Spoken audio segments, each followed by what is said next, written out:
on the 5th floor of this building in the Lower East Side.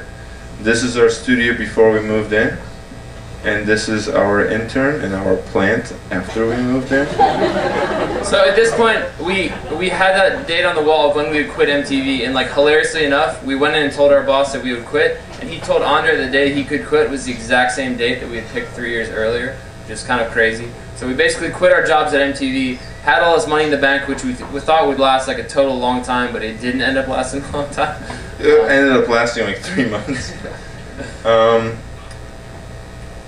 So all of these other projects kind of started coming in because people all of a sudden saw us as a real company. This was a project where we had to design a logo for a British designer. I think his company was called Accept and Proceed, and we thought about doing it out of balloons.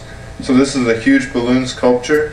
And the A would stand by itself, but the P, it was such a pain in the ass to get it to stand by itself, so Dan is kind of holding it. I don't know if you can kind of see his leg. And from this shot, you can obviously see him holding it. So we learned, one of our mentors, this guy John Bielenberg, who spoke here a little bit ago, teaches this idea of thinking wrong. Like, if you put a variable into the equation, which you're not, like, who is going to design a logo out of balloons? This is totally not functional. It's just, it's absurd. But we were like, hey, you know, we're not really getting paid that much money. Let's just make a logo out of balloons. So we did. Man, it would pop so much because they would, like, keep popping. Oh, man. Anyways. Again, like in the beginning when we were doing all the music stuff, a lot of the stuff when we started our own company was really for not that much money, but again, we needed work that wasn't for MTV so we could kind of prove that we were an actual design company. This was for a pro bono project for one of our friends who started this play called Iowa 08, which is about the Iowa caucus, and our intern Caleb, who went to school in Texas, helped us on this. So we created this logo of this guy in this voting booth with his legs hanging out. This is Dan in the voting booth wearing shorts for some reason. So again, like very cheaply, like in the beginning with our punk rock stuff, creating these program guides out of rubber bands and just really cheap, cheesy Kinko's paper, but just making them different than anything else. Again, if you photograph something nicely, it all of a sudden looks really professional. Although this took us like literally like, I don't know, not even $100 to produce, right? Yeah. And then a lot of times we like to put semi-clever copy in. These are all things that come out of Iowa, corn, Ashton Kutcher, and the word caucus. And then this is an example of, I wear like flashier clothes, and they wanted a t-shirt for their play. I was like, sweet. So I did this shirt in like fluorescent magenta colors, and they literally sold 2 shirts out of 100. So it's an example of you got to kind of take your audience into account when you're making stuff, just not yourself. So MTV finally decided to give us some work after we had quit, you know, some months earlier, and this was a piece that we did for MTV2.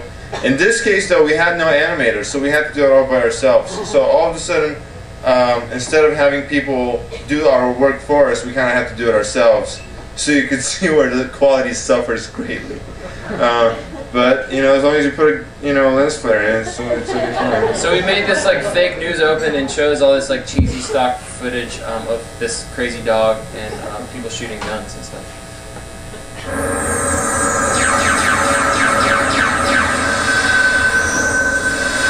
This is Channel 7 News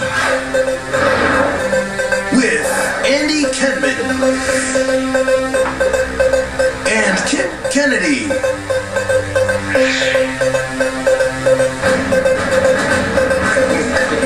In 5, 4, 3. Welcome to news.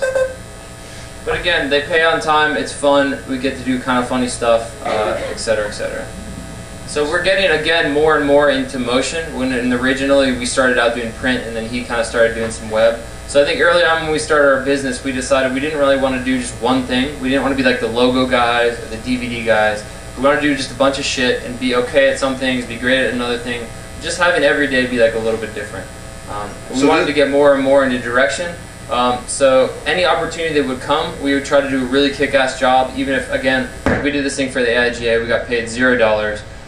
And we did it literally in 8 hours. Like, we had to make a minute movie, and we put it off to the last day because most designers put things off to the last day. So then we made this stop motion animation in 8 hours, and then Andre put it together in After Effects with hilarious computer voices. Dan hates the sound design of this because I did it myself. but I think it's really good. So basically, all of these are statements about what are we going to do next. There's swear words in this too, so if you're offended by swear words. Next month, I should enjoy my parents. Next time, I want to cut my own hair. Next year, I want to have a dinner party. Next week, I want to surprise me. Next month, I might try yoga. Next week, I will fuck in the park. Next year, I should figure out this love thing. Next month, I might punch a hippie. Next time, I should make friends on the airplane. Fiend. So for instance, we did this piece, again, like Dan was saying, in pretty much 8 hours. All we used is like wood blocks and colored paper. I did the sound design myself, and it was super DIY and cheap. It's all just still photographs we chopped together and put together in After Effects. Shit. Sorry. So again, like before, we started with print, we got more into web, and we started doing some animation stuff. We wanted to get more into live action because we really like direction and this idea that someday we could make a movie, etc., etc. So any job that will come in, like this is a job that we did for the Art Directors Club. It's paid $0. We actually lost $3,000 because we cast these kids and bought these backdrops. We cast this dinosaur that cost us a lot of money. You might notice them from the previous project. But again, like we are losing money on this, but nobody's going to hire us to do stuff unless we've already done it. So we wanted to just prove that we could do it. This is really offensive. So yeah, this is probably the most offensive thing that we're going to show, and we kind of like hold it off till last. It's these little kids. It's for this thing called the Young Guns Award, which is these young, talented people under 30 winning awards. So basically, the premise of the spot is like these new kids that are just kind of like getting into the field. They're coming after the old guys, and they're kind of like threatening and kind of like, yeah, that's right, this is me. But again, I have to apologize. The language is a little harsh on this one, so just bear with us. Bark, bark, here I come, you geezer ass bitch. Yeah, that's right, Gramps. Watch your f***ing focusing. You f***ing No, I'm gonna photograph circles all around your f***ing ass. Click, click, click. Then I'm gonna eat some f***ing Cocoa Puffs. My party! I want an accurate kick!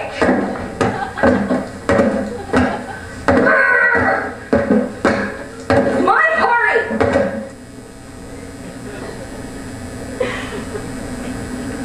Roses are fucking red, Von's fucking blue, and I got a swag that's way fresher than you townless hoe. Oh yeah, you crusty ass bitch?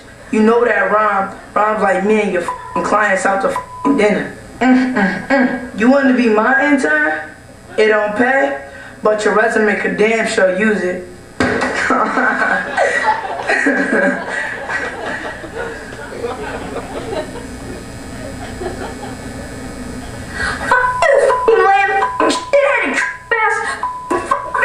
That's right, Pops. You heard what I said.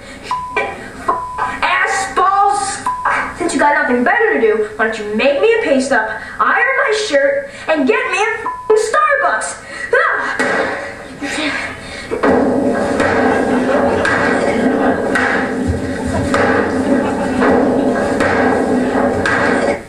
So they wanted a viral movie, and that was kind of the only constraint they gave us. So we made this. But I don't think this is gonna air. I don't think there's no way they're gonna like agree to this. We still haven't heard back from them. We sent this to them on Monday, and we haven't heard yet if they like it or not. So I say I don't think they like it.